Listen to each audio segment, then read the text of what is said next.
சமூக நீதி மற்றும் தன்னடையாளங்களை எழுதி பார்த்தல் ஆகிய இரு நூல்கள் வெளியீட்டு விழாவை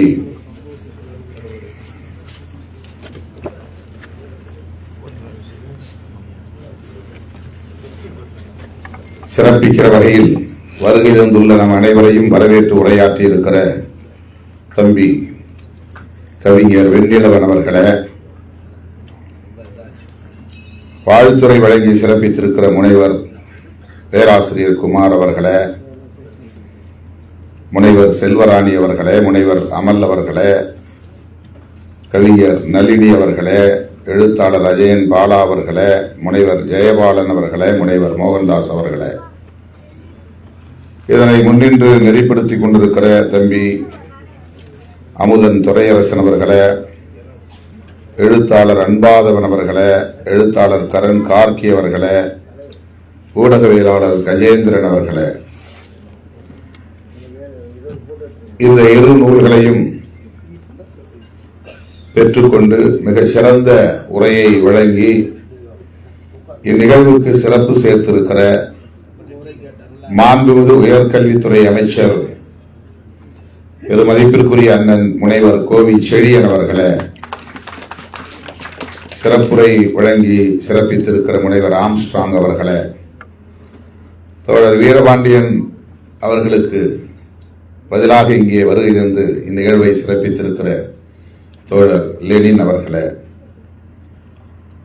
இந்நிகழ்வில் பங்கேற்று மிகச் சிறப்பான ஆய்வுரையை வழங்கி இந்நிகழ்வை சிறப்பித்திருக்கிற மாநில கல்லூரி முதல்வர், கல்லூரி கல்வி இணை இயக்குனர் முனைவர் இராமன் அவர்களே, எழுத்தாளர் ஜமாலன் அவர்களே, இவ்விழாவின் நாயகர் நூலாசிரியர் பேராசிரியர் முனைவர் மு ரமேஷ் அவர்களே, அவருடைய அருமை துணைவியாரும் மதிப்புறு விரிவுரையாளருமான திருமிகு சரோஜா தேவி அவர்களே, இந்நிகழ்வை தொகுத்து வழங்கிக் கொண்டிருக்கிற திருமிகு மோகன வசந்தன் அவர்களே, மற்றும் இந்நிகழ்வில் பங்கேற்று இதனை சிறப்பித்துக் கொண்டிருக்கிற மாணவ செல்வங்களே, தமிழ் சொந்தங்களே, உங்கள் அனைவருக்கும் என்னுடைய பணிவார்ந்த வணக்கத்தை தெரிவித்துக் கொள்கிறேன். இதே நேரத்தில் இன்னொரு நிகழ்வில் நான் இருக்க வேண்டும். திருப்பரங்குன்றம் தொடர்பான ஒரு நூல் வெளியீட்டு விழா, அவர்கள் காத்திருக்கிறார்கள். இந்த நெருக்கடியான நிலையில் என்ன பேசுவது என்று தெரியாமல் நான் உங்கள் முன்னால் நின்று கொண்டிருக்கிறேன். நம்முடைய பேராசிரியர் முனைவர் மு ரமேஷ் அவர்கள் 20க்கு மேற்பட்ட நூல்களை எழுதி வெளியிட்டிருக்கிறார். இன்றைக்கு வெளியிட்டிருக்கிற ஒரு நூலை எனக்கு காணிக்கையாக்கியிருக்கிறார் என்பதை அறிந்து நான் மிகவும் பெருமைப்படுகிறேன், மகிழ்ச்சி அடைகிறேன். அவருக்கு மனமார்ந்த நன்றியை காணிக்கையாக்குகிறேன். மாதம் ஒரு முறையாவது அவர் நம்முடைய அலுவலகத்திற்கு வருவார். என்னை பார்த்து பேசி ஊக்கப்படுத்திவிட்டு செல்வது அவருடைய வழக்கம். அதைவிட முக்கியமாக கட்சிக்கு ஏதேனும் நிதியை வழங்கி என்னை ஊக்கப்படுத்துவார் ஒவ்வொரு முறையும். அந்த அளவுக்கு இந்த இயக்கத்தையும் இந்த இயக்கத்தின் தலைமை பொறுப்பில் இருக்கிற என்னையும் மிக ஆழமாக நேசிக்கிறார் என்பது எனக்கு பெரும் மகிழ்ச்சி, பெருமை. எப்படி அதை விவரிப்பது என்று எனக்கு விளங்கவில்லை. என் மீது இந்த அளவுக்கு அவர் நம்பிக்கை வைத்திருக்கிறார், ஆழமான பற்றுதலை கொண்டிருக்கிறார் என்பதையெல்லாம் தாண்டி அவர் மிகச்சிறந்த ஆய்வாளராக இருந்து தமிழ் சமூகத்திற்கு பல நூல்களை எழுதி பெரும் பங்களிப்பை செலுத்தி வருகிறார் என்பதுதான் போற்றுதலுக்குரியது. அந்த வகையிலே அவரை நான் பெரிதும் போற்றுகிறேன், வாழ்த்துகிறேன், பாராட்டுகிறேன். நம்மால் ஒரு பக்கம் உட்கார்ந்து எழுத முடியவில்லை, ஒரு நூலை தொகுக்க முடியவில்லை. அமைப்பாய் திரள்வோம் என்கிற அந்த நூல் கூட கட்டாயத்தின் பேரில் நான் தமிழ்மண் இதழுக்கு மாதம் ஒரு முறை எழுதிய கட்டுரைகளின் தொகுப்பு அது. களத்தில் நான் கண்ட பட்டறிவை கொண்டு நாம் உதிரிகளாக சிதறி கிடக்க கூடாது, கருத்தியல் அடிப்படையில் ஒரு அமைப்பாக திரள வேண்டிய தேவை உள்ளது என்பதை வலியுறுத்தவே இயக்கத் தோழர்களுக்காக நான் எழுத முனைந்து, பிறகு பிடரி வலி ஏற்பட்டு, கழுத்து பகுதியில் பிடரி வலி ஏற்பட்டு எழுதுவதை 58 கட்டுரைகளோடு நிறுத்திவிட்டேன். அதற்கு பிறகு நான் அதை தொடர முடியவில்லை. இன்னும் அது தொடர்பாக நிறைய எழுத முடியும், எழுத வேண்டும், ஆனால் முடியவில்லை. ஆனால் நம்முடைய பேராசிரியர் மு. ரமேஷ் அவர்கள் வருடத்திற்கு 2 அல்லது 3 நூல்களை கொண்டு வருகிறார். அதுவும் ஆய்வு நோக்கில், மேம்போக்காக அல்ல, ஒப்புக்காக அல்ல. நானும் ஒரு நூலாசிரியர், படைப்பாளர் என்று காட்டிக்கொள்வதற்காக அல்ல. சமூக பொறுப்புணர்வோடு இலக்கியங்களை ஆய்வு செய்கிறார். சமூக பொறுப்புணர்வோடு பண்பாட்டு தளத்தில் விரிவான ஆய்வுகளை மேற்கொண்டு கட்டுரைகளை எழுதுகிறார். அப்படிப்பட்ட அந்த முனைப்பில் இப்போது அவர் வெளியிட்டிருப்பவைதான் இந்த 2 நூல்களும். புத்தகத்தை பிரித்தால் கீழே வைக்க முடியவில்லை என்கிற அளவுக்கு ஏராளமான தரவுகளை, டேட்டாஸ், ஏராளமான ஆதாரங்களை கொண்டு அவர் இந்த நூல்களை படைத்திருக்கிறார். அவர் மணிமேகலை பாத்திரம் குறித்து, அந்த காப்பியம் குறித்து எந்த அளவுக்கு ஆய்வு செய்திருக்கிறார் என்பதை நம்முடைய மாநில கல்லூரி முதல்வர் அவர்கள் மகிழ்ச்சியோடும் அதே நேரத்தில் பொறாமையோடும் எடுத்துச் சொன்னார். எனக்கு அதிலே வருத்தமில்லை என்பது ஒரு வகையான பொறாமை உணர்வுதான். நான் இருந்திருக்க வேண்டிய இடத்தில் இன்றைக்கு ரமேஷ் இருக்கிறார் என்று பெருமையோடு சொன்னார். அதாவது மணிமேகலை தொடர்பான ஆய்வில் நான் இன்னும் தீவிரம் காட்டியிருக்க வேண்டும், ஆனால் என்னுடைய திசை மாறி போய்விட்டது. நான் கல்லூரி முதல்வர், கல்லூரி இணை இயக்குனர் என்று என்னுடைய பாதை மாறிவிட்டது. அந்த இடத்தில் இன்றைக்கு மிகச்சிறப்பான ஆய்வாளராக, எழுத்தாளராக, படைப்பாளராக நம்முடைய பேராசிரியர் மு. ரமேஷ் அவர்கள் தன்னுடைய ஆளுமையை வளர்த்து கொண்டிருக்கிறார், நிறுவிக் கொண்டிருக்கிறார் என்பதை எடுத்துரைத்தார். ஆகவே அவருடைய இந்த ஆற்றல் தான் நம்மை வியப்புக்கு உள்ளாக்குகிறது. எப்படி இவரால்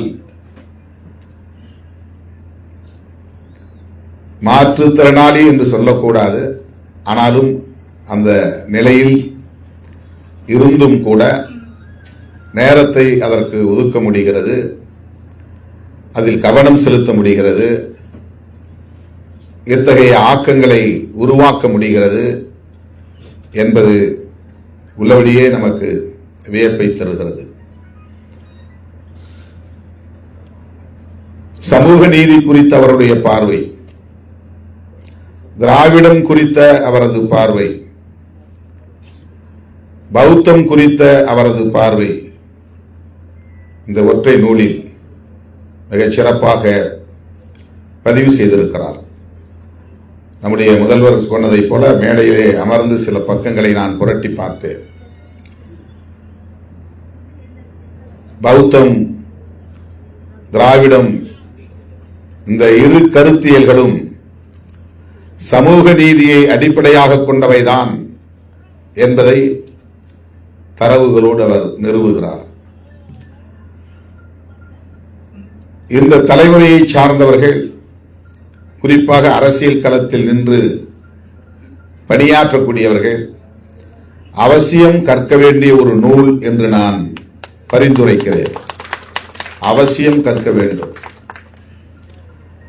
பௌத்தம் குறித்தும் திராவிடம் குறித்தும் நமக்கு ஒரு புரிதல் இருந்தால்தான் சமூக நீதி குறித்த சரியான புரிதல் நமக்கு கிடைக்கும். இன்றைக்கு காலையிலே பேராசிரியர் ஆம்ஸ்ட்ராங் அவர்கள் ஏற்பாடு செய்த world day of social justice என்கிற நிகழ்வு ஒன்றில் நான் பங்கேற்றேன். சமூக நீதி குறித்து தான் பேசினேன். இந்த அவையும் சமூக நீதி குறித்து ஒரு நூலை வெளியிடுகிற அவையாக அமைந்திருப்பது சால பொருத்தமாக இருக்கிறது. இன்றைக்கு சமூக நீதி கேள்விக்குள்ளாக்கப்படுகிறது. பொருளாதார அடிப்படையில் இடஒதுக்கீடு கொடுத்தால் போதும், சமூக நீதி அடிப்படையில் சாதியின் பெயரால் வழங்குவது கூடாது என்கிற திரிபுவாதம் இங்கே வலுவாக இன்றைக்கு முன்வைக்கப்படுகிறது.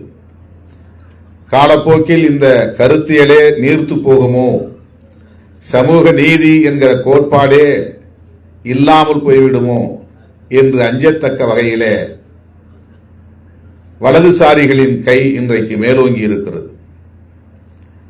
இத்தகைய சூழலில் சமூக நீதி குறித்த புரிதல் இளம் தலைமுறையினருக்கு தேவை. குறிப்பாக ஆய்வு மாணவர்களுக்கு தேவை. பல்கலைக்கழக மாணவர்கள் கட்டாயம் கற்க வேண்டிய நூல் அது. சமூக நீதி ஏழை எளிய மக்களின் மீது கொண்டிருக்கிற பரிதாபத்தின் அடிப்படையில் முன்மொழியப்பட்ட ஒன்று அல்ல. காலம் காலமாக நிலவுகிற சமத்துவமின்மை என்கிற பாகுபாடுகளை எதிர்த்து போராடுவதற்கான ஒரு கோட்பாடு அது. சமத்துவத்தை நிலைநாட்டுவதற்கான ஒரு கோட்பாடு. வலுவிழந்தவர்களை வலுவுள்ளவர்களாக பரிணமிக்க செய்வதற்கான ஒரு கோட்பாடு. அநீதிக்கு எதிராக போராடுவதற்கான ஒரு கோட்பாடு. ஆகவே அதனை ஒரு கோட்பாட்டு புரிதலோடு அணுக வேண்டிய ஒரு புரிதல் நமக்கு தேவைப்படுகிறது.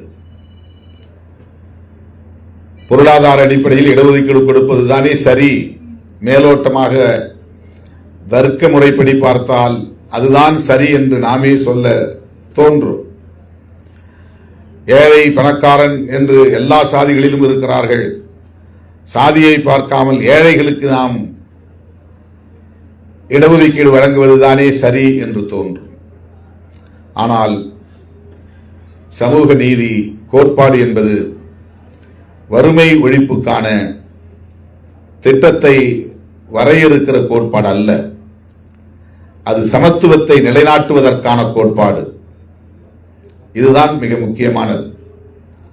சமத்துவத்திற்கான கோட்பாடு இது. இந்த கோட்பாட்டை இன்றைக்கு நாம் உயர்த்தி பிடிப்பதற்கு ஒரு பின்புலம் உண்டு. அந்த பின்புலம் தான் இந்த மண்ணில் இன்றைக்கு விரிவாக வலுவாக பேசப்படுகிற திராவிடம் என்கிற கருத்தியல். திராவிடம் என்கிற கருத்தியல் இங்கே விரிவாக பேசப்படுவதற்கு ஒரு பின்புலம் உண்டு. அந்த பின்புலம் தான் பௌத்தம் என்கிற பின்புலம். எனவே பௌத்தத்திலிருந்து தான் திராவிடம் பரிணமித்தது, திராவிடத்திலிருந்து தான் சமூக நீதி பரிணமித்திருக்கிறது என்ற புரிதலை நாம் கொள்ள வேண்டும். இதுதான் ஒரு தொடர்ச்சி. பௌத்தம் என்பது கடவுள் வழிபாட்டுக்குரியதல்ல. பௌத்தம் என்பது முற்பிறவி அடுத்த பிறவி என்கிற பிறவி கோட்பாடுகளோடு தொடர்புடையதல்ல. பௌத்தம் என்பது சமத்துவத்திற்கான கோட்பாடு. எளியவர்களை வலிமையுள்ளவர்களாக பரிணமிக்க செய்வதற்கான ஒரு கோட்பாடு. அநீதியை எதிர்த்து போராடுவதற்கான ஒரு கோட்பாடு. பாகுபாடுகளை களைவதற்கான ஒரு கோட்பாடு. அது கௌதம புத்தர் காலத்தில் இருந்தே தொடங்கி இருக்கிறது. எனவே சமூக நீதி குறித்த மிக அருமையான ஒரு நூல். சமூக நீதியை வலதுசாரிகள் எப்படி பார்க்கிறார்கள், விமர்சிக்கிறார்கள் என்பதை புரிந்து கொள்வதற்கே இந்த நூல் நமக்கு மிகப்பெரிய ஆதாரமாக அமையும். நமக்கு ஒரு வலுவான பின்னணியை தெளிவுபடுத்தும். அதை போல தன்னடையாளங்களை எழுதி பார்த்தல் என்கிற நூல், அதிலே முதல் கட்டுரை திராவிடம் தொடர்பானது. புரட்சியாளர் அம்பேத்கர் என்ன சொல்லுகிறார் என்கிற மேற்கோள் எடுத்து வைத்து அதன் அடிப்படையில் அதை விவரிக்கிறார். புரட்சியாளர் அம்பேத்கர் திராவிடமும் தமிழும் வேறு வேறு அல்ல, தமிழ்தான் திராவிடம், திராவிடம்தான் தமிழ் என்கிற மொழி அடையாளத்தையும் இன அடையாளத்தையும் தெளிவுபடுத்துகிறார். ஒரு காலத்தில் இந்தியா முழுவதும் பேசப்பட்ட மொழி தமிழ். அவர்கள் நாகர்கள் என்று அழைக்கப்பட்டார்கள். நாகர்களின் மொழிதான் தமிழ். நாகர்கள்தான் பிற்காலத்தில் சமற்கிருதத்தால் உள்வாங்க பெற்று தமிழ், திரமிழ, திராவிட என்று திரிந்தது. தமிழே திராவிடம், தமிழ் இனம்தான் திராவிட இனம், நாகர்கள்தான் திராவிடர்கள். இந்தியாவில் இரண்டு இனக்கோட்பாடுகள் தான், இனக்குழுக்கள் தான் இருந்தார்கள், இனக்கோட்பாடுகள் தான் இருந்தன. ஒன்று ஆரிய இனம், இன்னொன்று திராவிட இனம். அந்த திராவிட இனம் என்பதுதான் தமிழ் இனமாக இன்றைக்கு தன்னை அடையாளப்படுத்தி தமிழ்நாட்டோடு சுருங்கி நிற்கிறது என்பதை புரட்சியாளர் அம்பேத்கர், நம்முடைய கொள்கை ஆசான், நம்முடைய தத்துவ ஆசான் உறுதிப்படுத்துகிறார். ஆனால் இன்றைக்கு சில பேர் திராவிடம் வேறு, தமிழ் வேறு என்று பிதற்றி மொத்தத்தில் அவர்கள் திராவிடம் என்கிற கருத்தியலையே சிதைக்க பார்க்கிறார்கள். அதற்காக பெரியாரையே கடுமையாக, கொச்சையாக விமர்சிக்கிறார்கள். விந்திய மலைக்கு தெற்கே இருந்தது திராவிட நாடு என்றும், வடக்கே இருந்தது ஆரியவர்த்தம் என்கிற ஆரிய நாடாகவும் இருந்தது. தமிழ்தான் சமற்கிருதத்தால் உள்வாங்க பெற்று பல்வேறு மொழிகளாக திரிந்து போயின. நாகர்கள்தான் அங்கே திராவிடர்களாகவும் மாறினார்கள். ஆரியம், நாகர் இனமும் ஆரிய இனமும் கலந்து திராவிட இனம் வடக்கே உருவாகிவிட்டது. வட திராவிடர் உண்டு, தென் திராவிடர் உண்டு. திராவிடர் என்பது வெறும் ஆந்திரா, கேரளா, கர்நாடகா, தமிழ்நாடு என்கிற பகுதிகளை மட்டும் குறிக்கிற நிலப்பரப்பு அல்ல. ஒட்டுமொத்த இந்திய நாடே திராவிட தேசமாகத்தான் இருந்தது என்கிற கருத்தை மிகப்பெரிய வரலாற்று ஆய்வாளரான, உலக மாமேதைகளுள் ஒருவரான புரட்சியாளர் அம்பேத்கர் அவர்களே நிறுவுகிறார். பல பேர் நினைக்கிறார்கள், பெரியாரை விமர்சித்தால் திருமாவளவன் ஏன் குறுக்கிடுகிறான், திராவிடத்தை விமர்சித்தால் திருமாவளவன் ஏன் தலையீடு செய்கிறான், இவன் வேலையை இவன் பார்க்க வேண்டியதுதானே, அவன் திமுக, திக போன்றவர்கள் தானே அதற்கு எதிர்வினையாற்ற வேண்டும், மற்றவர்கள் எல்லாம் அமைதியாக இருக்கிற போது திருமாவளவன் ஏன் இதிலே தேவையில்லாமல் குறுக்கீடு செய்கிறான் என்று பலர் நினைக்கிறார்கள். திருமாவளவன் அம்பேத்கரின் மாணவன், ஆகவே குறுக்கீடு செய்கிறான். பெரியாரின் மாணவன், ஆகவே குறுக்கீடு செய்கிறான். எளிய மக்களின் அரசியலுக்கே வேட்டு வைக்கிறார்கள் என்றால் அதை நாம் வேடிக்கை பார்க்க முடியாது. பெரியார் என்கிற அடையாளத்தையே சிதைக்கிறார்கள் என்றால் அதன் பிறகு அம்பேத்கரை சிதைக்க எவ்வளவு நேரமாகும்? பெரியாரையே கன்னடர் என்று சொல்லுகிறார்கள் என்றால் அம்பேத்கரை மராட்டியன் என்று சொல்லுவதற்கு எவ்வளவு நேரமாகும்? அம்பேத்கரே வேண்டாம் என்ற நிலை வந்தால் மார்க்ஸை எப்படி இவர்கள் ஏற்றுக்கொள்ளப் போகிறார்கள்? மாமேதை மார்க்ஸ் எப்படி நமக்கு பொருத்தமானவராக இருக்க முடியும்? இந்த கேள்விகள் எல்லாம் எழுகின்றன. எனவே இந்த அடையாள அரசியல் மிகவும் ஆபத்தான ஒரு அரசியல். அடையாளம் வேண்டாம் என்று நாம் சொல்லவில்லை. ஆனால் அந்த அடையாள அரசியல் நம்முடைய முற்போக்கான வாழ்வாதாரங்களை சிதைத்து விடக்கூடியவையாக மாறிவிடக்கூடாது. நம்மை ஒரு இடத்திலேயே முடக்கிவிடக்கூடாது. நம்மை தேக்கமடைய செய்துவிடக் கூடாது. நமக்குள் இருக்கிற ஒற்றுமையை சிதைத்து விடக்கூடாது. யாதும் ஊரே யாவரும் கேளீர் என்கிற பரந்த பார்வை சிதைந்து விடக்கூடாது. சகோதரத்துவம் தான் நமக்கான அடையாளம், சமத்துவம் தான் நமக்கான அடையாளம், சமூக நீதிதான் நமக்கான அடையாளம், ஜனநாயகம் தான் நமக்கான அடையாளம். இப்படித்தான் நம்முடைய அறிதலும் புரிதலும் நீடிக்க வேண்டும், தொடர வேண்டும், அது வளர்ச்சி அடைய வேண்டும்.